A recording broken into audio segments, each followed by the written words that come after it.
Vous écoutez France Bleu au CER 8h05. Le bowling, oui, le bowling peut être bientôt un sport olympique. Cette discipline n'est pas qu'une occasion de se retrouver entre copains le samedi soir, c'est aussi un sport qui pourrait entrer en piste. En 2020, au Japon, dans notre département, la Ligue de bowling compte une cinquantaine de licenciés qui participent régulièrement à des compétitions. Et quand ils s'entraînent à Moneto, ils ne font pas semblant, Julie Davy-Copin. La tradition au bowling, c'est de se taper dans les mains et ça commence dès le début de la séance. Une fois que l'échauffement il est fini, entre joueurs, vous souhaitez bonne boule pour justement faire le meilleur score. C'est se taper la main, voilà, c'est le style, voilà, bonne boule. Les joueurs s'élancent sur la piste, ils ont 12 coups pour marquer le plus de points possible. L'objectif, c'est de rentrer toutes les quilles en même temps. C'est au tour de Bruno. Il faut surtout garder le placement. Si tu gardes ça, tu feras du score.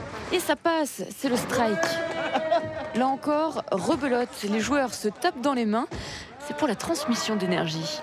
Bruno commence à transpirer. Le bowling, c'est un vrai sport qui peut donner des courbatures, d'autant que les boules pèsent en moyenne 8 kilos. Tu fais travailler l'avant du bras, tout le biceps et toute l'épaule au niveau de la jambe, la hanche et puis tout. Ça te remplace pratiquement, on va dire, une heure de sport.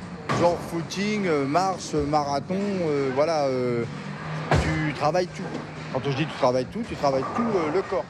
On dit la partie droite pour un droitier, la partie gauche pour un gaucher, mais physiquement c'est très épuisant. Un vrai sport qui revient cher. Entre l'abonnement et les compétitions, Bruno dépense environ 1 000 € par an. Le reportage de Julie Davy-Copin, le bowling qui est en concurrence avec cette autre discipline comme le karaté, le squash ou l'escalade pour les JO de 2020.